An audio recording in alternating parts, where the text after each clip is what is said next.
So, you want to know why this region is called the Field of Blood? The old man peered over in astonishment from his seat in the shadow of his stone hut. He smiled mischievously as he continued. You're probably not from here. If you were, you would not have asked such a question.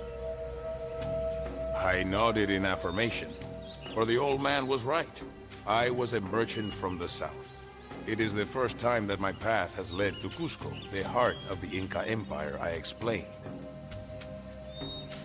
You are fortunate that you have chosen to rest in my village, my young and illiterate friend, the old man told me, rising and pointing to the entrance of his dwelling. You must know that I am the most renowned storyteller in the entire valley. If there is anyone in the world who can explain why the plain that surrounds us has that ominous name, it is I, he said, gesturing to me to enter his house. Today, all inhabitants of this region are full of admiration for our empire, he boasted. But everything that is now subject to the Inca had to be conquered. Who knows, if not for Viracocha Inca, we all might still be simple farmers like I am. During the years before his reign, many nearby tribes were periodically conquered, but no garrisons or Inca officials were placed among them. This pattern of raiding and plundering changed during the reign of Viracocha. He would establish permanent rule over the neighboring tribes. Viracocha was convinced that he was favored by the gods, the old man continued in a tone that suddenly seemed scornful. But in truth, he owed his victories to his two generals, Bikakirao and Apomaita. They were the strategists behind the military tactics that made the conquest of the Cusco Valley possible in the first place. Viracocha was too conceited to realize that, and his pride following their hard-fought triumph nearly led the Inca to ruin. When the old man had begun his story, the hut had been flooded by sunlight. The golden disk had long since sunk below the horizon, and the light of the embers dancing around in the darkness only faintly illuminated his wrinkled face. He refilled his clay mug, and then continued the story. Viracocha believed that his reign was sacred, and that he was protected by divine providence. However, the gods had turned away from him towards a new favorite, a wild young warlord named Anku Hualak. He hailed from the Chanca tribes and had recruited more than 40,000 warriors, with whom he marched on Cusco. The inhabitants were sure that their beloved ruler would remain strong and drive out the invaders. Sadly, Viracocha had grown old, and fear had infected his heart. Together with Urku, his favorite son, he fled, abandoning his people to their fate.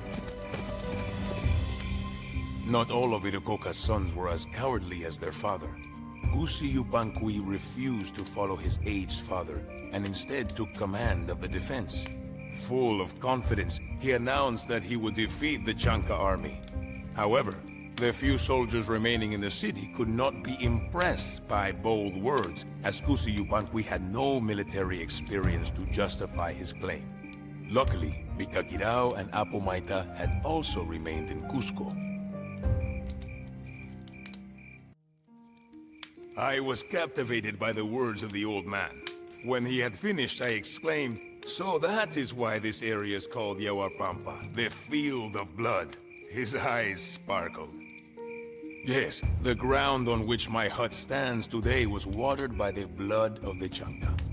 Gusi Yupanqui, with the help of his generals, had accomplished the impossible. Cusco had been saved from an overwhelmingly superior force. The name of Gusi Yupanqui soon fell into oblivion, but only because the people that he had saved from the Chanca invasion began to call their savior Pachacuti Inca Yupanqui, he who overturned space and time. Now, there were also those who wished immediately to rid themselves of the victorious hero. His own family, driven by jealousy, began to conspire against him. The moon had risen, but sleep was far from my mind. I hung on the words of the old man who did not seem the least bit tired. It was as if the more he talked about Pachacuti, the livelier he became. I told you about the great battle of Cusco, he continued, but you must know that this glorious victory did not bring peace to the Inca. On the contrary, a civil war broke out, for the success of his son filled Pachacuti's father with envy. Viracocha still wished for his son Urcu to become king of the Inca, although everyone could see that Pachacuti was far more capable. After all, it was he who defended Cusco, the holy city, while Urcu had fled into the mountains along with Viracocha. Although Viracocha had grown old and died a bitter man shortly thereafter, Urcu did not intend to yield.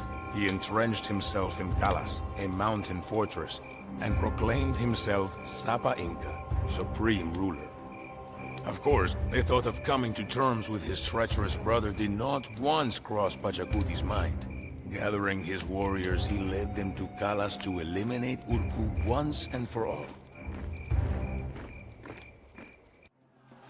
The old man sneered as he described the end of Urcu, who was slain in battle. For the Inca, the end of Urcu was a blessing, he told me.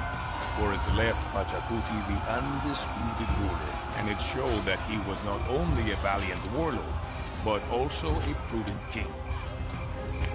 Having refurnished the Temple of the Sun, he turned to rebuilding the entire city of Cusco.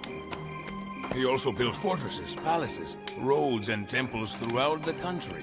In addition, he issued wise decrees beyond count and led his kingdom into a golden age. I still believe that the people were right to hail Pachacuti as Son of the Sun, for he had once again led the Incas out of the darkness. The stories of Pachacuti and his followers fascinated me, so it filled me with joy when my host laid down his mug and continued. Clearly, his story was far from over. Pachacuti knew that the Inca would never live in peace if their greatest rivals, the Chanca, remained powerful. In any case, he had a score to settle with Ancuhualac, who had nearly succeeded in conquering Cusco. Pachacuti sent his troops north to occupy Huamancarpa, the Falcon's tent, capital of the Chanca. Once again, he tasked Vicaquirao and Apomaita, who remained at his side during the Civil War with the command of the army. Fueled by panic, the Chanca began to organize their defense, for it was now their turn to be hunted. The winds had shifted. At that time, it was common for Chanca warriors to intimidate their enemies by using cups fashioned from the skulls of prisoners to drink the blood of the slain. Even so, when the victorious Inca troops entered Huamancarpa, their remaining defenders had no choice but to surrender. Everyone thought that Pachacuti would take bloody revenge on the Chanca, the old man explained, but Pachacuti instead chose mercy and integrated the surviving warriors of the Chanca into his army. Astonishingly enough, they became loyal followers and acknowledged the Inca king as their new overlord. The domain of the Inca was now greater than ever. Pachacuti's superiority had become too overwhelming and his armies too effective, leaving no tribes who could contend with the Inca except for the kingdom of Timor, which was located near the coast to the west. You are still quite young, my friend, the old man observed, smiling amicably. But look at me. At some point, your hair will turn gray just like mine, and your hands will become wrinkled as well. A king will also grow old one day, even if he is the son of the sun. Pachacuti knew that he needed a capable successor to sustain the state that he had built. There was only one man who could be considered, his own son, Topa Yupanqui. Topa Yupanqui seemed to have inherited his father's military skills. He already bore the title Apu Kispay, leader of the imperial troops. To test his mettle, Pachacuti gave his son the command of the campaign against the Timor Empire. The Chemu were not to be underestimated. On the coast, they had built a magnificent city called Changchang, whose splendor rivaled that of Cusco itself. Massive canal systems fed the city with fresh water, and magnificent pyramids adorned the city. Timur was quite wealthy due to the droves of slaves harvesting gold from the abundant sources nearby. The discipline of its military was the stuff of legend. The people of Cusco anxiously awaited the outcome of the campaign against the remote coastal kingdom. Would Topa Yupanqui succeed in completing the work of his father and bring the expansion of the Inca to a dignified conclusion? The old man was silent for some time, but then addressed me. You have surely heard of the Tawantinsuyu, the realm of the four parts. That is what we call our empire, since Topa Yupanqui succeeded in subjugating the Chimu. The lands to the north, south, east, and west had finally been conquered, and the Inca now dominated the entire region, mountain and valley. Knowing that his son was of equal wisdom and virtue, Pachacuti could die without regret. Now, you know the entire story. The story of the Inca. I hesitated for a moment before asking the old man, "You have told me much indeed, but what was the fate of the two generals, Bicaquirao and Apomaita? Surely their story does not end there." The old man beamed at me and laughed before giving his answer. Well, Bicaquirao gave his life in battle and died the most honorable death imaginable. Apomaita was not quite as favored by fortune, however. It is said that having grown older than the hills themselves, he now lives a life of solitude in a stone hut. From time to time, you might find him telling inquisitive travelers tales of bygone times that are so fantastic that they seem almost difficult to believe.